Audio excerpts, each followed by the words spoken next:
Mga bro, isang malupit na upgrade na naman para sa ating depensa ang paparating. Ang BrahMos missile system ay nasa acquisition pipeline na ng Philippine Army. Ang plano ay bumili ng BrahMos cruise missiles para sa coastline defense, bukod pa sa 3 batteries na na-order na ng Philippine Navy noong 2022 mula sa India. Pero wait, meron pang mas exciting. Ayon sa reports, hindi lang 3 batteries ang balak bilhin ng Philippine Army, baka higit pa. Mga bro, isipin nyo, kung gaano kalawak ang mababantayan natin kapag strategically deployed na ang mga additional BrahMos units sa ating coastline. Mas secure ang West Philippine Sea, at mas protektado ang ating mga isla. Ang ganitong klaseng investment sa depensa ay nagpapakita na hindi tayo papayag na may mga abuso sa ating maritime territories. The BrahMos is no joke mga bro.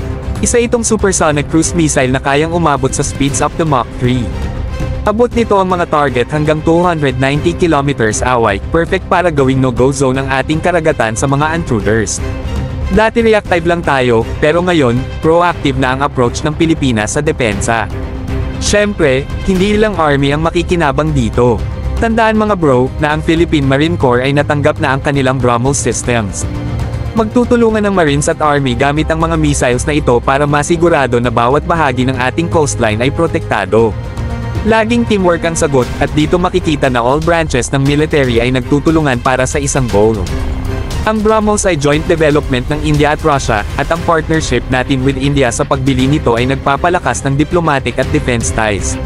Hindi lang ito tungkol sa pagbili ng armas, tungkol din ito sa long-term alliances.